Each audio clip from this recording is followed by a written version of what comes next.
Hello দোস্ত, তো কেমন আছো তোমরা? আজ আমি এসেছি আমার মাসির মেয়ের গায়ে হলুদে। কিছুদিন থেকে আমি ভাবছিলাম একটি ব্লগ বানাবো, কিন্তু বানানো হলো না। তাই আজ থেকে শুরু করলাম, গায়ে হলুদের দিন থেকে। কিছুদিন আগে থেকে হয়তো ব্লগিং শুরু করলে আরও কিছুটা ভালো হতো। তো রাতের বেলায় গায়ে হলুদের অনুষ্ঠানটা ছিল, রাতের বেলায় আমরা চলে এসেছিলাম। আর এদিকে সব খাওয়া দাওয়ার চলছিল, খাবার দাবার রান্না। আর এখানে একটু আমরা সবাই বসেছিলাম, গল্প করছিলাম। আমরা সব যত কাজিনস ছিলাম সবাই খুব এনজয় করছিলাম, কারণ অনেক দিন পর আমাদের সবার দেখা হয়েছিল। এমনিতে তো কারো দেখা হয় না, এই অনুষ্ঠানে সবার সাথে দেখা হয়, তখন খুব ভালো লাগে। আমার যত মামাতো ভাই বোন সবাই তো ছোট ছোট, আমরাই বড়, তাও দেখা হয় না, কারণ যাওয়া কম হয় ওখানে।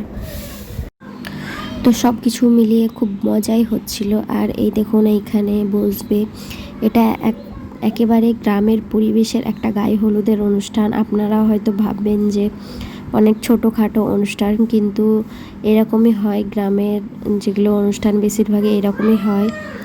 আর ভালোভাবেও করা হয়, কিন্তু যে যেরকম পরিস্থিতি ওইভাবেই করে। তো এখানে খুব একটা আয়োজন করা হয়নি, আর বিয়েটা খুব হঠাৎ করেই শুরু হয়ে গিয়েছিল, তাই খুব ভালোভাবে আয়োজন করা হয়নি। যেটুকু করা হয়েছে এটুকুই অনেক। আর এখানে সবাইকে আইবুড়ো ভাত যেটা বলে সেটা খাওয়ানো হচ্ছিল, মানে যার বিয়ে সে বসবে, আর সব আশেপাশের যত সব আত্মীয় স্বজন থাকবে সবাই একবার করে যে কিছু খাবার, বিয়ের আগের লাস্ট খাওয়া খাইয়ে দিবে। এটাই আমাদের মুসলিমে বলে এটা থুবড়া, আর হিন্দুদের আইবুড়ো ভাত, ওই একই জিনিস। তো এইভাবে একটা একটা করে সবাই আসছিল আর এই খাবার খাইয়ে যাচ্ছিল। আমরা তো সবাই গিয়েছিলাম, কিন্তু সবার ভিডিওটা করতে পারিনি, কিছু কিছু ভিডিও করেছি। তো আপনারা দেখতে থাকুন কে কে খাওয়াচ্ছে। তারপরে দ্বিতীয় দিন আমরা চলে এসেছিলাম, আর আজ ছিল শুভ বিবাহ। তো আমরা সকালে রেডি হয়ে সবাই মিলে চলে এসেছিলাম। রাতের বেলায় ভেবেছিলাম থাকবো, কিন্তু থাকা হয়নি। আর এখানে এসে একটু পরে খেতে বসে গিয়েছিলাম, লুচি তরকারি এইসব যা যা দেয় ওইসব খেতে বসে গিয়েছিলাম। আর ইনায়াও খাচ্ছিল এখানে বসে, সবাই মিলে খাচ্ছিলাম আমরা। আর বাকি আমার মায়েরা সবার খাওয়া হয়ে গেছিলো, আমরা একটু আসতে দেরি হয়ে গিয়েছিলো বলে দেরি করে খেয়েছি। তারপরে কিছুক্ষণ থেকে আর কিছু ভিডিও করা হয়নি। তারপরে আমরা সবাই দেখলাম এখানে বর চলে এসেছে, বরযাত্রীও চলে এসেছে, সবাই চলে এসেছে। তাই আমরা তাড়াতাড়ি করে ভিডিও করতে যাচ্ছিলাম যে বর দেখবো বলে। আর এখানে দেখলাম একটা একটা করে সব বরযাত্রী নামছে, আর আমি তো ভিডিও করতে ব্যস্ত ছিলাম যে কখন বর নামবে আর ওর ভিডিওটা আমি করব। আর দেখতে দেখতে দেখলাম এখানে নেমে গিয়েছে, তাই ভিডিও করতে শুরু করে দিয়েছিলাম। আর আমাদের এখানে নিয়ম আছে যে আমাদের বাড়ির কাউকে, সে বরকে ধরে নামাতে হবে। তাই কাউকে খুঁজে পাওয়া যাচ্ছিল না বলে ও গেল, তারপরে নামিয়ে নিয়ে এলো। তারপর যেখানে বসানোর জায়গা বরযাত্রী সেইখানে নিয়ে যাবে আর তারপরে বসাবে। আমি আর উপরে যাইনি, কারণ ওখানে সব ছেলেরা ছিল। আমি নিচে থেকে একটু ভিডিও করলাম, তারপরে আর আমি উপরে দেখতে যাইনি, আর এই ভিডিওটাতেই দেখে নিয়েছিলাম। আর আমরা সবাই খুব রেডি হয়েছিলাম, তাই ভাবলাম যে কোথাও যাওয়া যায় যাতে ভালো ফটো ভিডিও তোলা যায়, বেশি করে ইনায়ার সুন্দর সুন্দর ফটো ভিডিও করা যায়। তো দেখলাম একটু যে খুব সুন্দর একটা ঠান্ডা মনোরম পরিবেশ ছিল। তো সেখানে আমরা নেমে গেলাম, ভাবলাম যে কিছু রিলস বানিয়ে নিই আর কিছু ফটো তুলে নিই। আর এই জায়গাটা খুব সুন্দর ছিল, আর প্রচণ্ড গরম ছিল, তাই বাচ্চা কাচ্চাও শুধু একটুতেই রেগে যাচ্ছিল, রাগ করে নিচ্ছিল। গরমে ওদেরকেও ভালো লাগছিল না। ইনায়াও দেখছি তো এখানে রাগ করে বসে আছে, কী যে হয়েছে কিছু বুঝতে পারছিলাম না, শুধু রাগ দেখাচ্ছে। আর পরে তখন একটু পরে চুপে গিয়েছিল, একটু রাগ করেছিল, তারপর ঠিক হয়ে গিয়েছিল। এখানে একটা বাচ্চা দেখেছিল, আর বাচ্চাটাকে শুধু কোলে নিচ্ছিল, ভালোবাসছিল। ও ছোট্ট বেবি খুব পছন্দ করে, ওর থেকে যদি কোনো ছোট্ট বেবিকে দেখে নেয় তাহলে ওর খুব মজা, শুধু কোলে নিবে, আদর করবে, আর আমাকে বলবে কোলে নাও কোলে নাও। ও খুব খুশি যদি ছোট্ট বেবি পায়, এত কিউট আচরণ করে যখন ছোট্ট বেবিকে দেখে নেয়। দেখুন কত সুন্দর করে ডান্স করছে, হাসছে। তারপরে এখানে বর বসানোর জন্য একটা সিংহাসন ধরনের তৈরি করছিল, কারণ এখানে বসিয়ে তারপরে বরকে আর আরেকজনকে কিছু শরবত দেওয়া হয়, এটা ওটা দেওয়া হয়। তারপর একটু ছোট্ট করে একটু মজার জিনিস করা হয়, একটু ঠগানো হয় বরকে। তারপরে তখন বরযাত্রী সব বাড়ি চলে যায় বউকে নিয়ে। ইনায়া তো সব বাচ্চা কাচ্চাদের নিয়ে প্রচণ্ড হ্যাপি ছিল। ও শুধু আমার এই মামাতো ভাই বোনদের সাথে কোলে চেপে বেড়াচ্ছিল আর হাসি ঠাট্টা এসব করছিল। আর ইজান ইনায়া দুজনেই খুব হ্যাপি ছিল এইসব দেখে।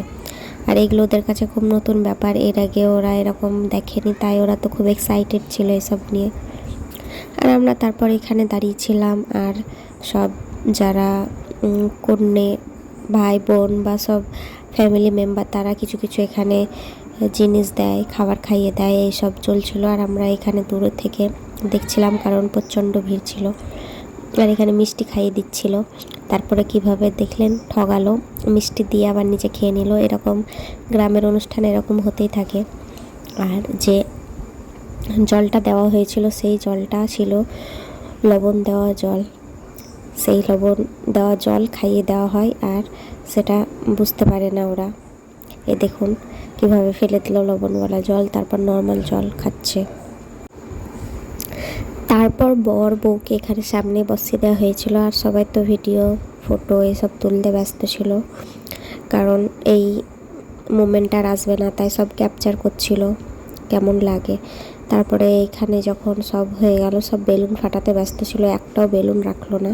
চারিদিকে বেলুনকে ফাটিয়ে সব শেষ করে দিয়েছে বাচ্চারা, একটা রাখিনি, দেখতে পাচ্ছেন ইনায়াও ফাটিয়েছে।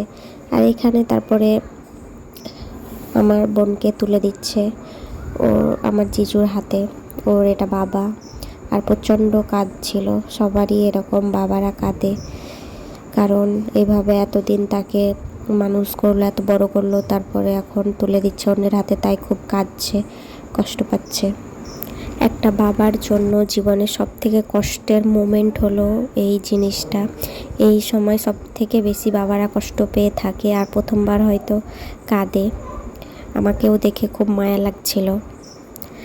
তারপরে চলে এলো মেয়েদের জীবনের সবচেয়ে কষ্টের মুহূর্ত। আসলে মেয়েদের থেকে মেয়েদের ফ্যামিলির এটা সবচেয়ে কষ্টের মুহূর্ত। যার বিয়ে সে তো কিছু বুঝতে পারে না, তার মাথায় অনেক টেনশন, অনেক কিছু থাকে, বুঝতে পারে না কি হচ্ছে না হচ্ছে, কিন্তু পরিবারের চোখে অনেক কষ্ট থাকে। মেয়েটা পরে যে বুঝতে পারে যে আমি বাড়ি ছেড়ে চলে এলাম, কতটা কষ্ট, কত কী, এসব পরে বুঝতে পারে। কিন্তু পরিবারের লোক সেই দিনে বুঝতে পারে যখন বাড়ি খালি করে মেয়েটা বাড়ি ছেড়ে চলে যায়। আর মেয়েটার সাথে সাথে অনেক আত্মীয় স্বজন সবাই চলে যায়, একেবারেই বাড়ি খুব খালি হয়ে যায়।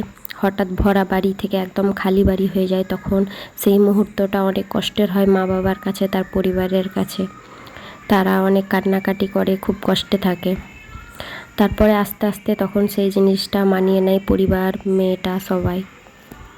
তো আজকের ব্লগটা এইটুকু। এরপরে আমরা সব বাড়ি চলে এসেছিলাম, আর মনও খারাপ ছিল, তাই আর ব্লগিং করা হয়নি। এভাবেই বিদায় দিয়ে চলে গেল বাড়ি ছেড়ে। আপনাদের সাথে দেখা হবে পরবর্তী কোনো ব্লগে। সামনে ভালো ভালো ব্লগ আসতে চলেছে, অবশ্যই আমাদের সাথে থাকবেন। Tata, by.